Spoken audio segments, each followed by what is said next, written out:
अस्सलाम वालेकुम, यासीन आपके साथ हाजिर है इस मॉर्निंग ब्रीफिंग में। आज इस हफ्ते का लास्ट वर्किंग डे, इस महीने का आखिरी वर्किंग डे, यानी आज है 30 अप्रैल। और जैसे कि मैं हमेशा आपसे ये जिक्र करता रहता हूँ कि जो मंथली और वीकली और quarterly and half yearly and yearly closing होती है उसकी टेक्निकल ग्राउंड पे बड़ी इंपॉर्टेंस होती है। तो बहरहाल आज बड़ा इंपॉर्टेंट डे है। आज हमारे पास ये देखना पड़ेगा कि जो टेक्निकल ग्राउंड पे मार्केट में जो क्लोजिंग होती है वो किन टेक्निकलिटीज़ को फॉलो करते हुए बंद होती है। और जिस तरीके से हम पिछले काफ़ी अरसे से ये देख रहे हैं कि अमेरिका की स्टॉक मार्केटें बढ़ती चली जा रही हैं, मार्केटों ने ना रुकने का एक तहिया किया हुआ है, इसको हमें देखना पड़ेगा कि आज की क्लोजिंग क्या आती है और मार्केट जो है मंडे को किन टेक्निकल्स को फॉलो करते हुए ओपन होती है। बहरहाल आज फ्राइडे है, आज आखिरी वर्किंग डे है। आज जैसा कि पहले आपसे जिक्र किया गया कि अर्निंग रिपोर्टों का सिलसिला चल रहा है। आज अमेरिका की किसी बड़ी कंपनी की अर्निंग रिपोर्ट नहीं आएगी। कल इस पूरे हफ्ते हमने देखा कि एप्पल, गूगल, फेसबुक, ये तमाम कंपनीज की अर्निंग रिपोर्ट्स आई और इन अर्निंग रिपोर्ट्स पे और जिसमें अमेजॉन भी है और उनकी अर्निंग रिपोर्ट्स पिछले साल के इस सेम क्वार्टर में के मुकाबले में तकरीबन 50%, 40% बेहतर आई।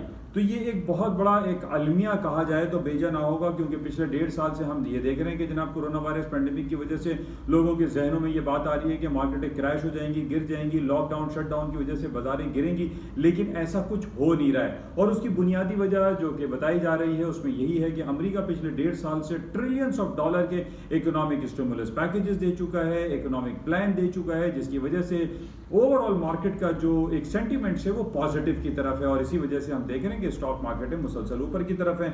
अब स्टॉक मार्केट के ऊपर जाने की वजह से जैसे कि कुछ तज्जिया किया गया है कि जनाब इसकी वजह से जितनी अदर कमोडिटीज आइटम है उसमें भी हम देख रहे हैं कि 8-8, 10-10 साल के या लाइफ हाइस पे मार्केटें खड़ी हुई हैं, जिसमें सरे फहरिस्त जो नायाब धातों में पैलेडियम है वो तकरीबन $3000 पर आउंस के हिसाब से चल रहा है, क्योंकि वो ऑटो कैटलिस्ट के तौर पर इस्तेमाल होता है। और जिसमें हम ये देख रहे हैं कि जो ऑटो इंडस्ट्री है या आपकी जो हाई टेक इंडस्ट्रीज है इसके अंदर इसका खासा इस्तेमाल है, जिसकी वजह से पैलेडियम की कीमतों में इजाफा हो रहा है। और उसके साथ हम प्लाटिनम भी देख रहे हैं, गोल्ड एंड सिल्वर भी निस्बतन ऊपर की तरफ मार्केटें चल रही हैं। और उसकी दूसरी वजह जैसे कि मैं आपसे बयान करता रहता हूं कि अमेरिका और पूरी दुनिया की जो सेंट्रल बैंक्स हैं उन्होंने अभी तक इंटरेस्ट बढ़ाने के हवाले से कोई इंदिया नहीं दिया है, जिसकी वजह से हम ये देख रहे हैं कि स्टॉक मार्केटें हायर साइड पे हैं। उसकी वजह यही है कि जब इंटरेस्ट रेट बढ़ाया जाता है तो मॉनेटरी पॉलिसी जिसको हम टाइट कहते हैं उसके टाइट होने की वजह से इस स्टॉक में थोड़ा सा नेगेटिव इफेक्ट आता है। और इस बेसिस पे हम ये देख रहे हैं चूंकि इंटरेस्ट रेट बढ़ाने की कहीं कहीं कोई इशारे मौजूद नहीं है,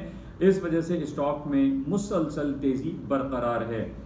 अच्छा, इसके अलावा आज सारा दिन हमारे पास जो सुबह से खबरें हम ये देख रहे हैं कि चाइना और फ्रांस की कुछ खबरें आई हैं, वो थोड़ी स्लाइटली डाउन आई हैं, ख़राब आई हैं। चाइना की मार्जिनली बैड न्यूज़ थी सुबह मैन्युफैक्चरिंग के हवाले से, जिसकी वजह से इस वक्त हम देख रहे हैं कि स्लाइटली स्टॉक्स थोड़े से नेगेटिव टेरिटरी में चल रहे हैं। लेकिन ओवरऑल हम जब वीकली और मंथली क्लोजिंग इसको देखते हैं तो मार्केटें हायर नोट्स पे चल रही हैं। बहरहाल फ्रांस का जीडीपी की रिपोर्ट थी, वो ज़बरदस्त आई है, अच्छी आई है, लेकिन इसका इफेक्ट थोड़ा सा पॉजिटिव भी है।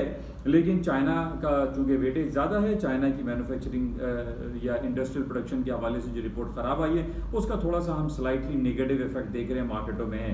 इसके अलावा आज अमेरिका में शाम में जिसको हम मिशिगन सेंटीमेंट्स कहते हैं या कंज्यूमर कॉन्फिडेंस कहते हैं उसकी कुछ रिपोर्ट्स आएंगी, वो थोड़ी सी बल्कि बेहतर आने की फोरकास्ट है, जिसकी वजह से ये कहा जा सकता है कि शाम को मार्केटें पाकिस्तानी वक्त के मुताबिक जो 6:30 बजे मार्केटें खुलती हैं, मार्केटें दोबारा ऊपर की तरफ जा सकती हैं, क्योंकि जो रिपोर्ट्स हमारे पास आ रही हैं ओवरऑल जो हम कंपाइल करते हैं उसके अंदर हमें 70 to 80% पॉजिटिव न्यूज़ मिलती हैं, जिसकी वजह से हम ये देख रहे हैं कि स्टॉक्स में तेज़ी है।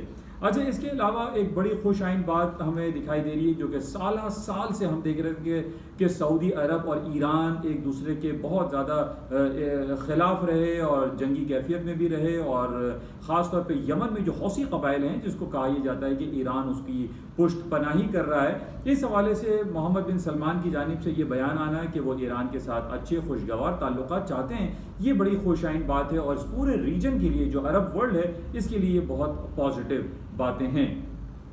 इस बेसिस पे अगर हम ये कहें कि आज अगर गोल्ड की कीमतें थोड़ी सी डाउन साइड पे हैं तो बेजा ना हुआ, क्योंकि एक पीस प्रोसेस की तरफ ये पूरा एक सेंटिमेंट्स जा रहे हैं, जिसकी वजह से ये कहा जा सकता है कि गोल्ड की कीमतें स्लाइटली थोड़ी सी डाउन आ जाए। लेकिन पहले भी मैंने आपसे ये कहा था कि गोल्ड की कीमतें ड्रेस्टिकली बहुत ज़्यादा नीचे की तरफ नहीं आएंगी, और ये नीचे आने की वजूहत सिर्फ वही हो सकती हैं कि अमेरिका या यूरोपियन सेंट्रल बैंक या दूसरे जो बड़ी बड़ी इकोनॉमीज़ के जो बैंक्स हैं वो अपनी इंटरेस्ट रेट को बढ़ाने की तरफ जाएं, जिस बेसिस पे सोना नीचे आ सकता है। लेकिन ये पीस प्रोसेस सऊदी अरब और ईरान की अच्छी खबरों पे बहुत ज़्यादा सोने की कीमतों में डाउनफॉल दिखाई नहीं देता। लेकिन चूंकि आज वीकली और मंथली क्लोजिंग है, टेक्निकल ग्राउंड पे आज इसको हमें देखना पड़ेगा, और ख़ास तौर पे 1760 a very important crucial supporting level है।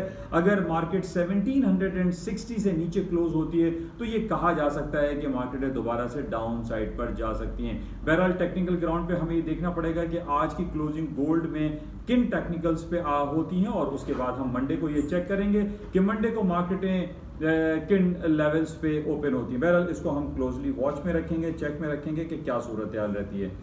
बहरहाल ये कुछ खबरें थी जो कि आपके साथ शेयर की गई। इंपॉर्टेंट इवेंट आज सिर्फ यही रहेगा कि टेक्निकल ग्राउंड पे जो वीकली और मंथली क्लोजिंग है उसको हमें गौर से देखना पड़ेगा। बहरहाल ये कुछ बातें आपके साथ शेयर की गई, होपफुली कुछ इससे आपको बेनिफिट मिलता होगा। इजाज़त चाहूँगा, खुदा हाफिज़, और जाते हुए आपसे गुजारिश है यूट्यूब चैनल को प्लीज़ लाइक करें, शेयर करें और सब्सक्राइब करें विद बेल आइकन।